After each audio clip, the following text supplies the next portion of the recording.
Now what we want to do, we want to move along in our program. You know, our party is a revolutionary party.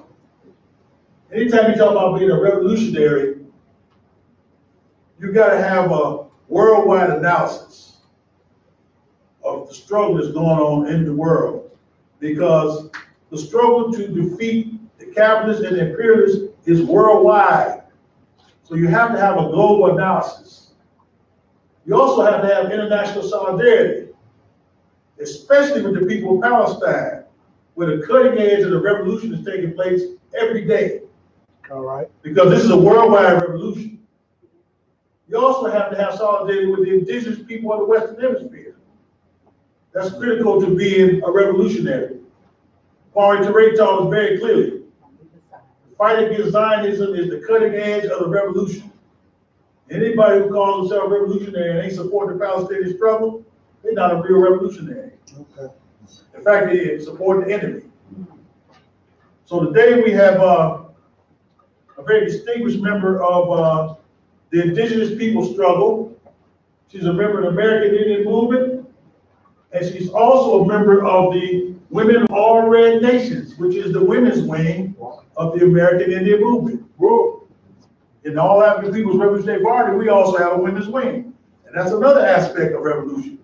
Anybody who doesn't have a women's wing in their organization, they don't understand, they don't have the proper analysis of the global struggle, because we know women have been oppressed. And our organization, we take what is called a nation, class, and gender analysis of things. So here we are so honored and pleased to have an indigenous woman here to represent the indigenous people. And she's been involved in the struggle for a long time. Her credentials are so extensive, it'd be too much for me to try to tell you. But she's a member of the American Indian Movement. She's the executive director of the American Indian Center in Indianapolis, in Indiana, excuse me. And she's a board member of AIM of Indiana and Kentucky. She's a tribal member of the Lipon Apache tribe of Texas. And she's also a Mescalero, Apache, and Yaqui descent. Right.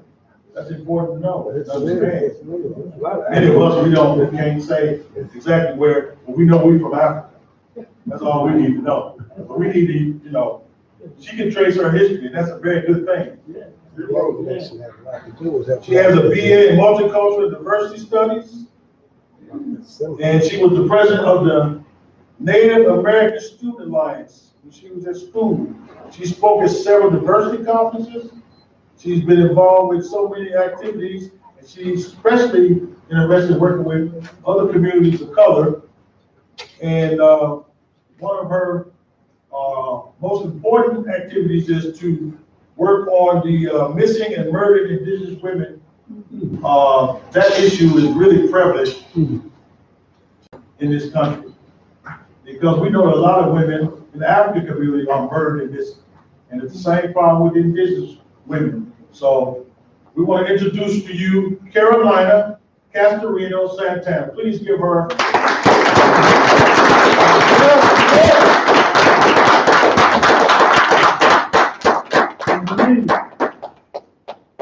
I'm going to do a trilingual introduction.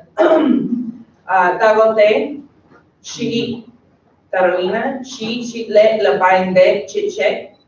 Hola, me llamo Carolina, yo soy el Lipan Apache del estado de Texas. Hello, my name is Carolina. I am Lipan Apache from the state of Texas, and I'm from the Sun Otter clan. It's very important to me to be able to do my introduction in the 3 languages. My grandfather's first language was Apache. His second was Spanish, as our community was colonized by the Spaniards first.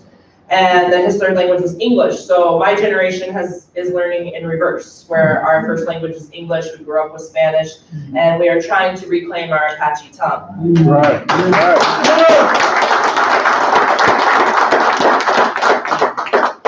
I first want to take a moment to recognize the land that we are on. Here in Chicago, this area has been home to many Native nations, not just those who are traditionally from this area, but because of Indian removal acts in the 1800s, several tribes have passed through here, made this a temporary home. There's no way I could possibly name all of them, but just some of the more important, well, not more important, but some of the most prominent ones, excuse me. There are the Three Fires Confederacy, Ojibwe, Odawa, and Potawatomi. Others who have made this their home, Ho-Chunk, the Miami, which is from our state of Indiana, Inoka, Menominee, Sackafox, also known as Meskwaki, the Illiniwek, Kickapoo, Piankashaw, and the Wea, Shawnee, and Winnebago. And there are so many to name. Like I said, this has become a really important spot in history for Indigenous people, as Indiana was as well. We are notable for having many of the treaties signed in our area. And unfortunately, in Indiana, we no longer have federal recognition for the tribes who are originally from there. We do have the Potawatomi, the Waukegan Band of Potawatomi. They're mostly based out of Michigan, but they do have land base in Indiana, so that is very important, and that's a huge development that they've been able to reclaim some of their land there. Something that is interesting I wanted to share, I work with people from across the nation in centers like mine. I am the executive director of the American Indian Center of Indiana. We service all Native Americans living in the state, and what we do mostly is we work on eliminating barriers to employment, which can sound simple as helping them to gain employment, but also we work on training, we do scholarships, we offer them emergency services because if they don't have stable housing or stability in childcare, if they're having issues paying their utility bills, you can't really expect them to get to work and be able to better themselves. So we try to offer as many services as possible to those living in the state. And then another part of what we do is a lot of health awareness about issues that are specific to the Native community. And we also do a lot of outreach trying to educate those who seem to think that all the Indians have gone. And so that's a lot of what my job entails. Here in Chicago, the Chicagoland area is home to about 65,000 American Indians. It is the third largest urban Native American center in the country.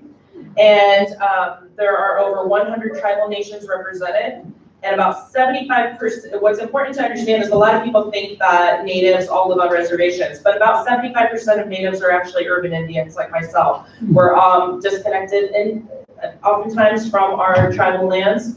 We don't live on reservations, and so we're trying to survive in cities that basically do their most work to erase us on a daily basis.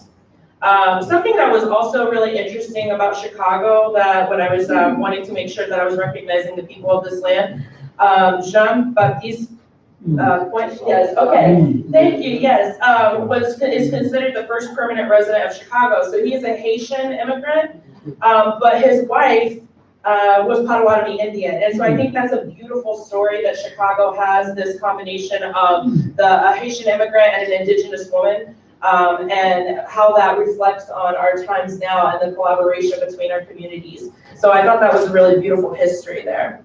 Some of the things that are going on with the American Indian movement right now, I myself have been a member since about 2011, but my father and my grandfather were both involved in AIM heavily.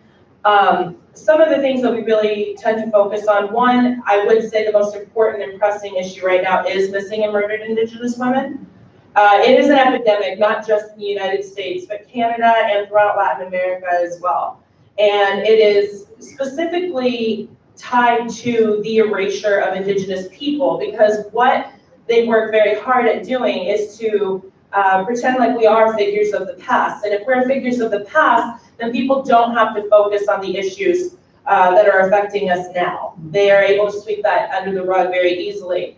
Well, with sexual assault, most women in this country, I believe the statistic is 1 in 5, some say 1 in 6 women will be sexually assaulted in their lifetime. For Native American women, that's 1 in 3.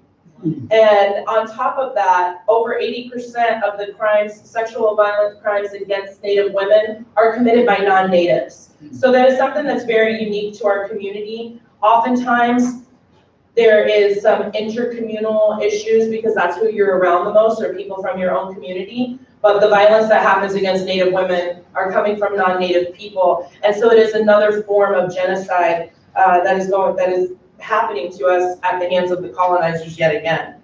So we work really hard through chapters across the country, but really the community in general. It's people who are not even dedicated to organizations necessarily are working very hard on this to raise awareness, but to also try to create some sort of a database, try to create resources, because of the fact that so many of the crimes against us go unpunished. And so that's why I think sometimes people get a little confused about why we may spend so much time on mascots or issues that seem trivial. But once again, if you have to be able to see us as human, if we can expect you to worry about our causes.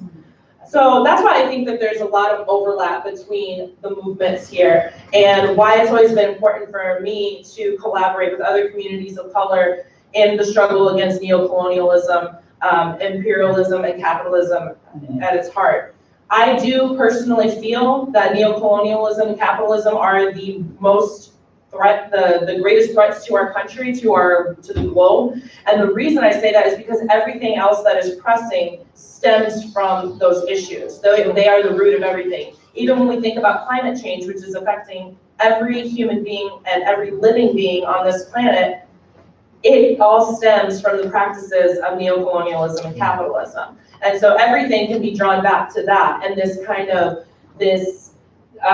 the whole theory of manifest destiny, this idea that Europeans are supposed to conquer the globe and try to civilize those of us who they don't understand. And many people want to say that it's an issue of the past, but we see this every day, that it's continuing.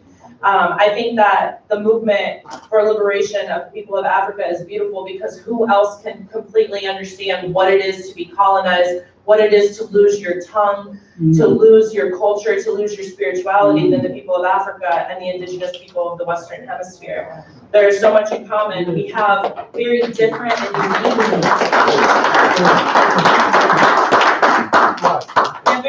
and unique struggles, but at the same time, there's a common bond that we share. I've seen so many people in the indigenous community throughout the Americas who struggle with their identity, and mostly it's because of the different forms of colonization. I come from border tribes, so one of my biggest issues is that I fight against the idea of borders, the idea that indigenous people can be separated by lines that were drawn by the invaders. And so I work a lot with the decolonization movement of indigenous Latino people. Because I come from tribes that are on the border and directly divided by the border, I've been asked my whole life, are you Mexican or are you Indian? Which my response is, I am Mexican and I am Indian, and Mexicans are Indians. Mexico has a higher percentage of indigenous people than the US and Canada combined, but because of the specific colonization tactics of the Spanish and the forced assimilation they face, we hear the term Hispanic pop up so often. I personally reject that term because I do not come from the Spaniards. Just because I speak their language does not make me one of them.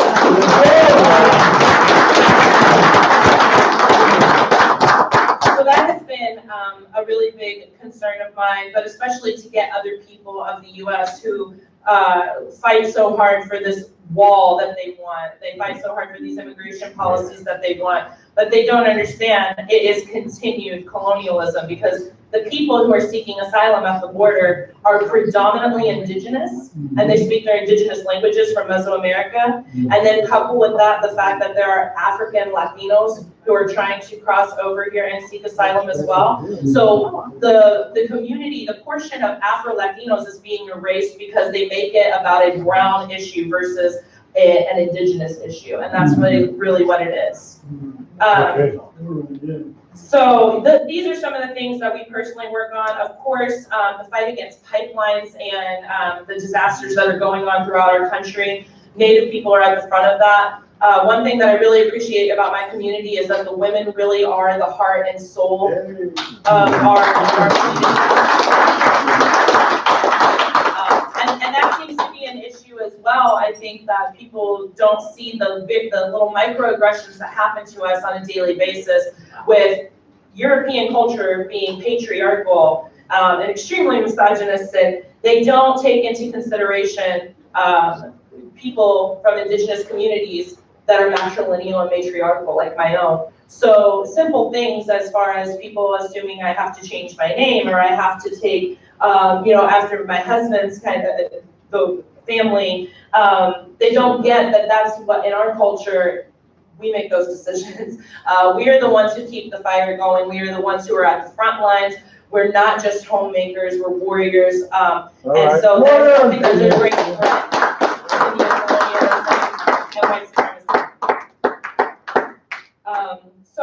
yes, in summary, I just wanted to say it's very important that we acknowledge, like I said, the ground that we are on, the indigenous people who have lost their lives for all of us to be here.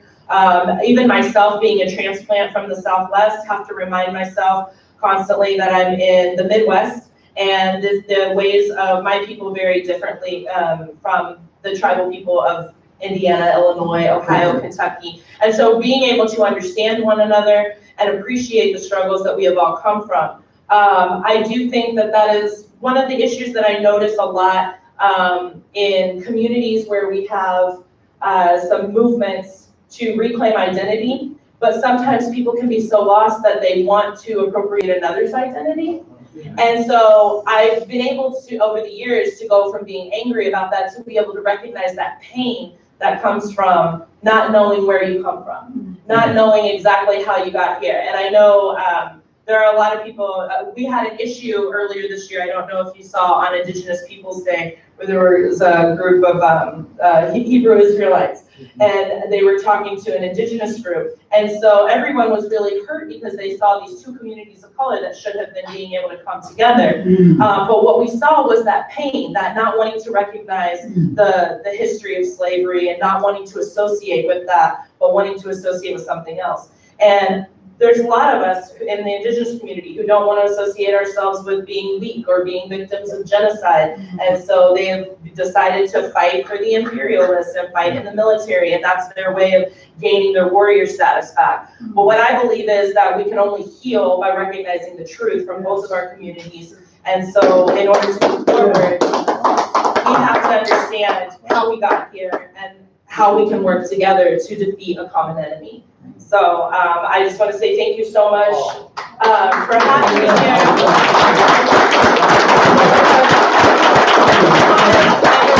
Was a mentor of mine. I consider him an uncle.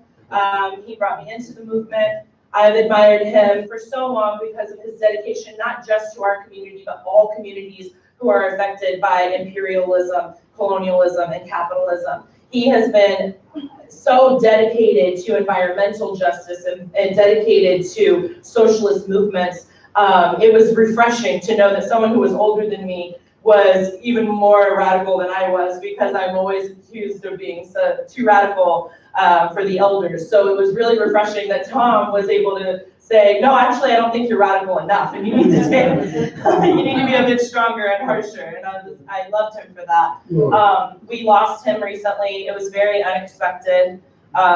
When someone mentioned to me that he was scheduled to speak at this event, as he did last year, I did everything I could to try to find who the contact people were to let them know. And I'm very honored that I was able to be here in his stead. I think that he would appreciate that. He would be proud. There are very few people who I could say who would risk everything for truth, and Tom was one of those people. So I'm very honored to have learned from him.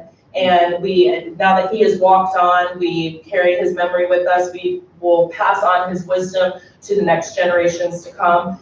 And I think that if we can have more people like Tom in this world who aren't afraid to stand up to the social ills that are plaguing us, we can see some real movement. We can see some real change. A lot of people want to think that it's something that's unattainable for us, for our groups. They think that once, with the history of oppression that we've suffered, that there is no way out. I do not like to think that way. I like to think that we can arm ourselves in many different ways, especially with the education of who we are. And so this is something that we can not simply gain from academia, but it is getting in touch with our elders, it's getting in touch with our communities, that we've had this disconnect from for so long. And I definitely think that it is possible, and I love to see that there are more people coming into the fold and reclaiming what is theirs. And so, once again, just thank you so much for having me, and I hope that we can continue this collaboration generations to come.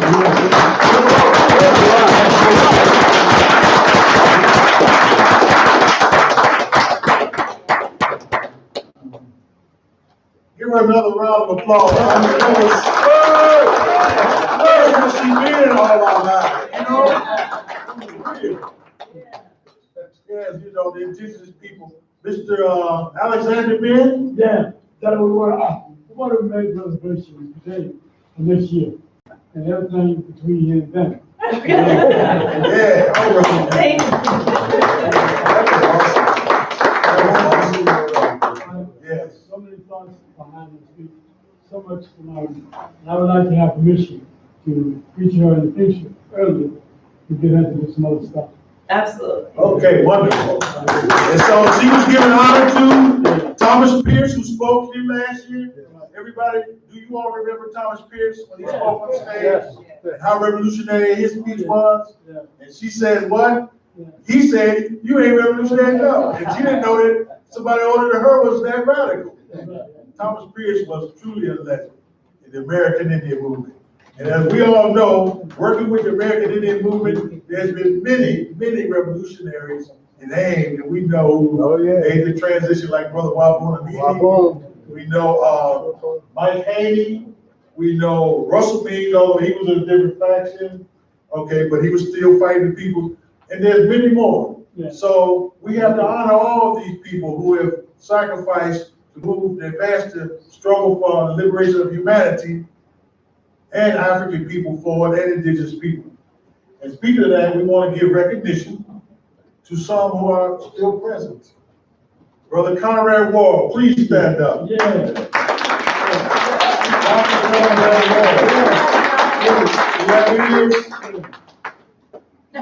Here he is, right here. A member of the National Democratic Front, this has been for a very long time. And don't let me forget, her husband, Yusef Santana, excuse me. He's in the audience. He's born and raised in Cuba. As revolutionaries, we have to be revolutionary Cuba was staying strong against imperialism since 1959.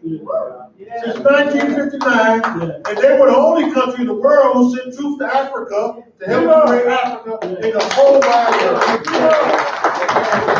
world.